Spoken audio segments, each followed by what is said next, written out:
What's up, everybody? It's your boy Wes Grant, and you're watching Sub Urban Nerd. This is a channel where I give my nerd reviews on today's nerd news. Also give reviews on TV shows, and y'all know what time it is.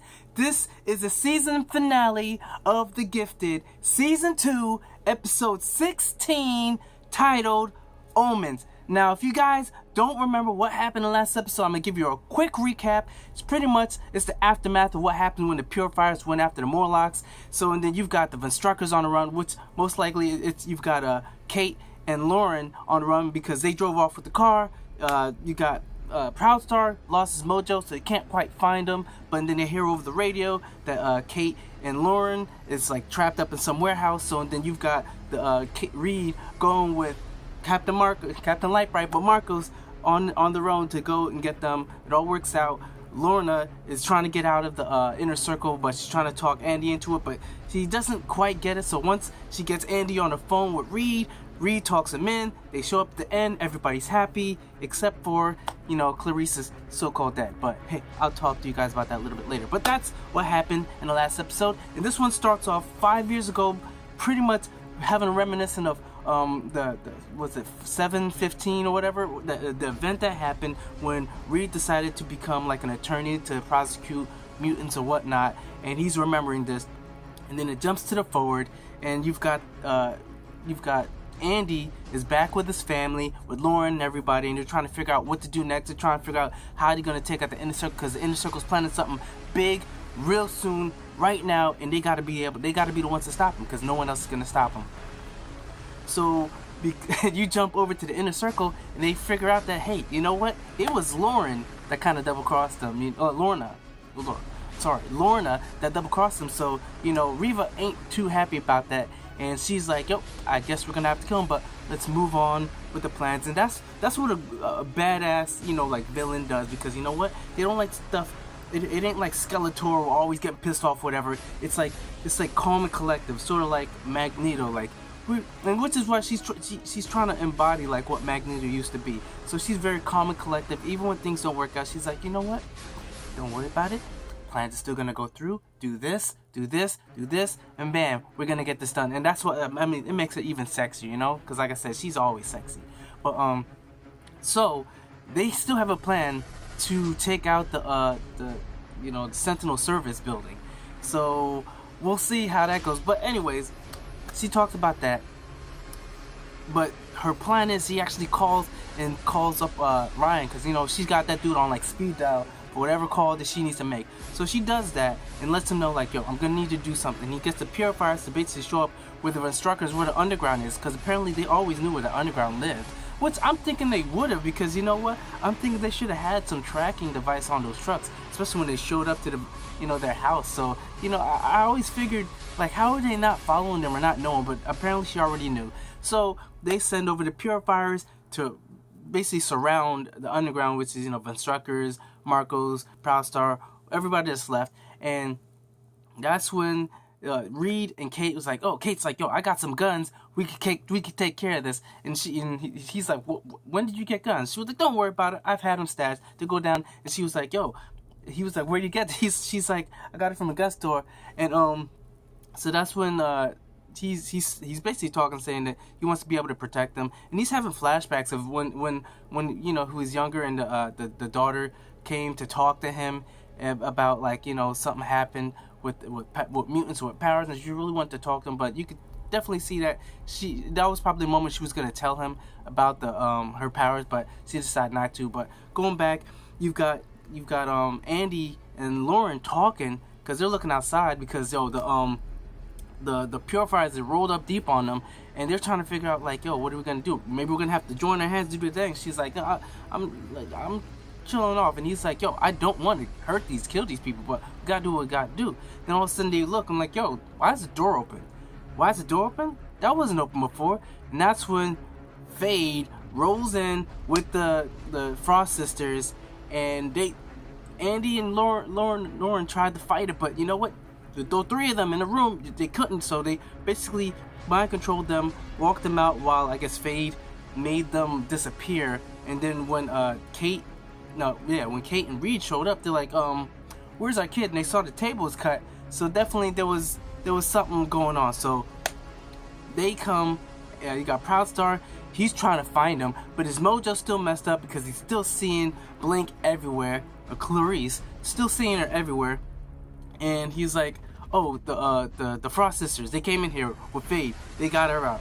And they're like, damn it. And then they're like, y'all really hate that dude. Which, the dude's sneaky. You can't help it. Like, that's his power. He's sneaky as fuck. But anyways, they trying to figure out, what are we going to do? And then Proudstar is like, yo, I can lead them away. You guys make out with the car. And they were like, no, we can't do that. Like, you all, last time they got you, they almost killed you. And he was like, this is the only chance we got. I'll draw their fire, and then I'll just, like, you guys bust out and just make a run for it in the car, and I'll find some way. I'll find some way. And they're like, okay. And they all agree to it. So then you got this montage of this dude getting ready, like, like some Terminator music, and he's like he's getting a knife ready. He's getting that thing, putting in his little satchel. You've got yeah, like I said, if you can clearly see, I've got it in the background. I have all the episodes recorded. But anyways, then he's got his axe, which is why I kind of got my axe right here too. Just, you know, like representing for my boy Proudstar Thunderbird, you know. And then he goes and he puts on the black eyeliner, gets that thing ready, and then he goes out and busts through the wall. And I came up with a little song so you guys can you know, just hopefully it goes out, right? Run out the door, throw an axe, miss his head, elbow Ned, chain around my neck, grab his stick, kick someone's dick, choke slam Nick, just throw in Paul, bust through walls, Vince Rucker's gone, I'm out, that's all, and that is it. No, sorry, I just had to do that because this thing was just so epic. This fight with Proudstar, he just went through all of them. And plus, the best part was when he used the guy as a human shield. I was like, okay, you got me. This dude's the most badass in the world. So he goes off, and then that's when like I said in the song, like, you know, the Ventricles, they bust out with the car, drive on out, and he runs down the alley, and that's when he runs into Erg. Erg's like, yo, I know you don't want my help, but Clarice don't want you to die. The dude out there that killed Clarice, he's out there. She wouldn't want you to go down like this. I'm gonna help you take him out. So he's like, all right, hit me. He's like, okay. Bam, he caps me. Hit me again. Bam, hit me again. He keeps hitting them. And then that's when the Purifiers roll up on them. And they're in such trouble. So anyways, they go, and that's when Erg releases all the hits and takes out all of them at once, which was pretty badass about his power, because it's like he can't just do it one. He can direct it like multiple people at once, which is kind of badass. So anyways, he does that. So then that's only leaving Chase. And then that's when what's his name, the Proudstar runs up the wall like a Wolverine coming at you from up top. Bam, takes him and starts whipping his ass, beating him down to the point of almost death. And then that's when he's close to killing him. He's got that knife this close to his face. And then that's when Reed's the Chaser's like, kill me, let me be with my daughter. And he's like, got that knife right at him. And it kind of goes to commercial break. You come back. You got you've got the Frost Sisters bringing Andy and Lauren over to this area. Basically, they bring them up to the front of the Sentinel building, and then they force them with their powers to join hands, get that glowing action going, and then they unleash, and wow, that thing takes out the building from level to level to level, and this is like the building's just left in dust. Like granted, graphics, you know, it's a television show, so it ain't the best in the world, but it still looked pretty badass. And yeah, they took out that building, and I can only think of the amount of people that died in this, and I'm like, damn, they really took them out, they really killed them. So then that's when they're bringing them back, and that's when Kate and Reed and Marcos and Lorna, they roll up on them and catch them off guard. And they tried them. They said, "Come any closer, we'll kill them," because you can see the blood from the nose, and they're just already damaged, whatever. And then Esma, that's when Lorna's like, "No, you're my friend." And then the sisters are like, "No, like there is no I. There's only we. You're nothing without us." And then that's when Lorna's like, "No, you are something. You're your own person. You're my friend, you know? And then that's when it breaks the whole, the clique. And that's when Lorna's like, now Marcos, and Marcos, my man, like, boom, finally, he's one-hitter quitter. One-hitter quitter. I wanted it to be like Iron Man. I said that from season 1, and they're finally doing it. I don't know if it's because of my Captain Lightbright talking, making fun, but Marcos was on point in this episode. Anybody that's seen the things, anybody that's seen, I've wanted him to get to this level where he can take out people with one hit. You know what I'm saying? It's like rug burn or what. All I know is the dude leveled up.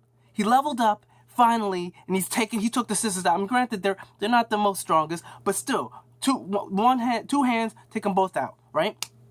So and then she goes and they get their kids back. So and then that's when they're like, all right, now's the time. We got to go after Reeva. So they decide to go to the headquarters of Reeva. So then they roll up in there.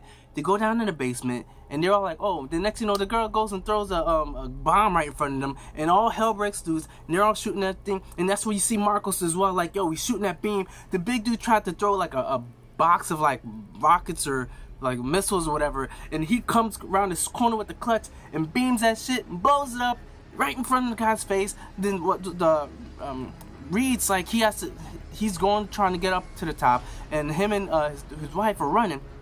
Kate, and all of a sudden the dude's like choked up and like trying to figure out what, and it's a fade once again, and the wife ain't wasting no time. She starts shooting at the area right behind him because he figures it's him, and he gets shot. Bam, he's dead. They go on running, and then that's when they had the moment. They're like, yo, Reed's like, I'm gonna have to go up there by myself. She's like, no, you can't do that. He's like, I got to. And then he kisses her, and then he makes a run for it, and it's her like a badass boss with 2 guns, bop bop bop bop bop bop bop bop, and then he goes. Gets him a chance to go up top, and he goes up there, right? He goes up the elevator. Meanwhile, he's still trying to figure out because he's kind of shook, and he's trying to maintain his powers, because he's like, yo, if she makes me lose control, that's only better. So he gets up to the top, and he tries to call her out, and she's just waiting there, just watching TV, watching Reed, the report about this whole thing, and that's when he's like, oh, you know what? This has to end now. He tries to go at her. She screams, ah, does her thing. She puts him down, gets him down to the ground, and I'm like, yo, shouldn't this ground be like breaking from underneath him?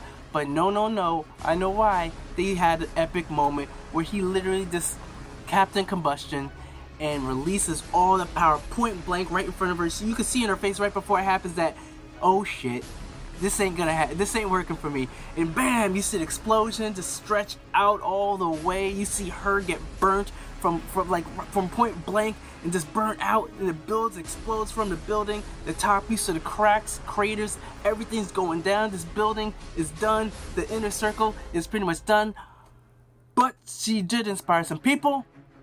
So then you got the end where it's like, yo, like everyone's just calmed down. You've got Proudstar getting patched up by Erg. You've got them, the instructors mourning the father and her husband. You know, they got a little tribute to him. They got a picture, everything. And then you got them sitting down in I guess, I don't even know where their headquarters is now, but they're talking that Erg's telling them, like, though, people have heard of you guys. People heard of the underground, and they need leaders. They need you guys. And then the wife is like, all right, then let's lead them. And then everyone's like, okay. And then all of a sudden, Proudstar's like, yo, there's someone out there. And he's like, what? So and then they go out. And then all of a sudden, what happens?